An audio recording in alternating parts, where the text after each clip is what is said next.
Thank you. Thank you. Can you hear me back there? Is this on? Yeah. We're good?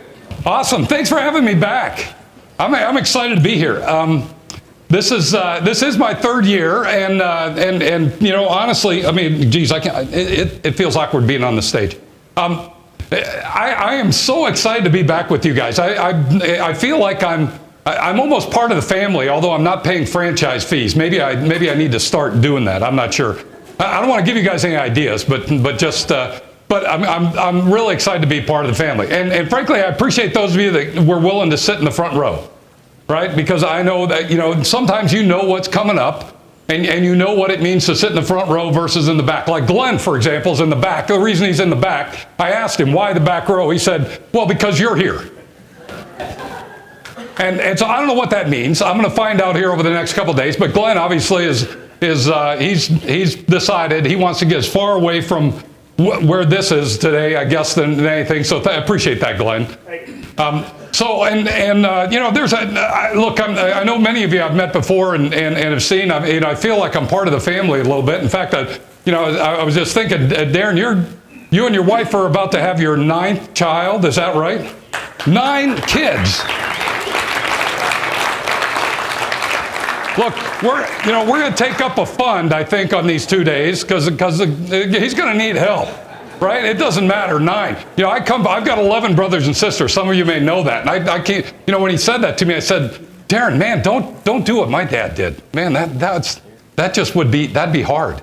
Right? And then, you know, look, there are people though that really do step up, right? So, you know, Alan, I got to say thank you for wearing the pink shirt yet one more year, right? He's the only guy in pink in the room once again. But if you haven't talked with Alan or seen him, check out his socks because he stepped up his game. So just sometime at a break, check out his socks because he's got a message for you in his socks. So you can do that. So okay, so look, we're in the land of champions here, right? So who's here? Who's on Auburn's side of the ledger here today? Just is that all the enthusiasm for that?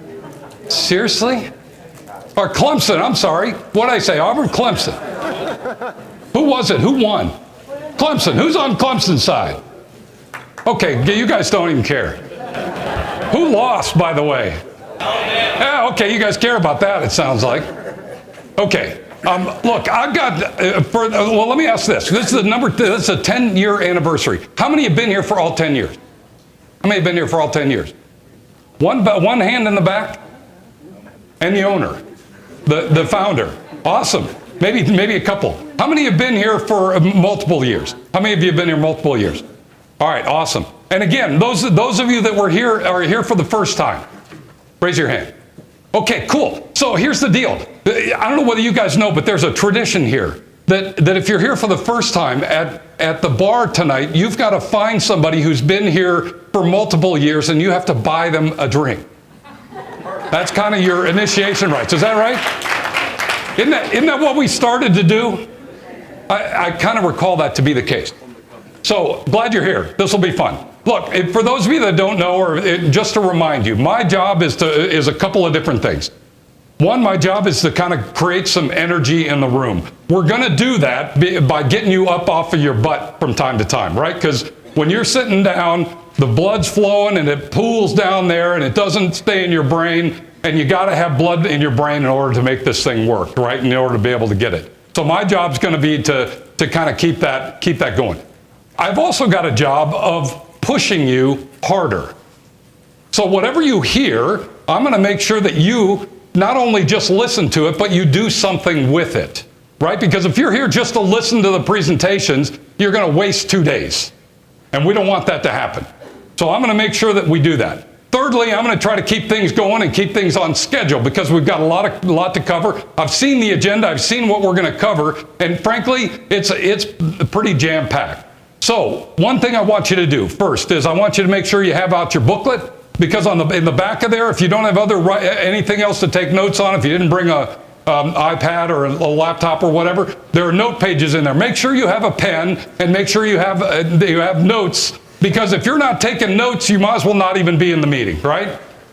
This is, you're not going to remember it if you just try to keep it in your head. Okay, fair enough? Everybody good with that? We good?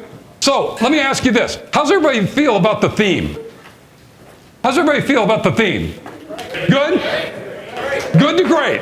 Good to great, all right? Feel pretty good about that? That's pretty solid. Let me ask you this. How many of you are ready to do that? Seriously ready to do that? Well, yeah. How many of you have read this book? Good to Great by Jim Collins. Raise your hand. Really high. How many have not read this book? Your first assignment, put it on your sheet. Get the book, read it. If you have the book, get it out, put it somewhere on your desk. You cannot go from good to great without doing the things it says in this book. Right? It's been studied. It's been documented. We know what it takes. It's a good theme, but frankly, it's a very challenging theme. And I want to just give you, before we start and before we get to our first presentation, I want to tell you what your number one assignment is. What your number one assignment is, if we truly are going to take this organization from good to great, is that you have to become what they call a level 5 leader. A level 5 leader. And if you don't know what that is, or if you're not clear on what that is, I want you to write this down. I want you to write down, here's what it's going to take. There are 5 things that you're going to have to do to become a level 5 leader, because an organization doesn't go to great without having a level 5 leader. That was the data that they found when they did the research for this book. This is a research-backed, this is supported by research, not just somebody's theory. So you have to be a level 5 leader. So level 5 leader, let me just click those off for you really quickly. Number 1, a level 5 leader sets up their successor for greater success. So a level 5 leader sets up your successor. For some of you, your first assignment's going to have to be what? Find a successor. Get one, right? You're probably doing it yourself. If you're doing it yourself and you haven't even identified a successor, there's no way you can set them up for success. So you may have some work to do to get yourself a successor, but that's number 1. Number 2, a level 5 leader displays compelling modesty. Compelling modesty. In other words, there's no ego involved in leadership. Just because you're the leader doesn't mean you can boast about it. It's not about you. You have to be a modest person if you're going to have a great organization as a leader. Number 3, you've got to be fanatically driven to produce sustainable results. Okay? Fanatically driven to produce sustainable results. In other words, you've got to make some hard decisions in your business from time to time. And you've got to be willing to do that because it's all about getting sustainable, good results. Number 4, you have to display a workmanlike diligence. In other words, think of yourself more like a plow horse than a show horse, right? You're not primping around. You're not going to things only because it's where the owner goes. You're a workhorse. You're diligently working. Number 5, you look outside when there's things to be praised, and you look inside when there are things that go wrong. Okay? Does that make sense? 5 things. That is what displays a level 5 leader. So all I'd say is, make that your number 1 assignment, right? Ask yourself, what do I need to change personally? Because here's the reality. The bottleneck is always at the top of the bottle.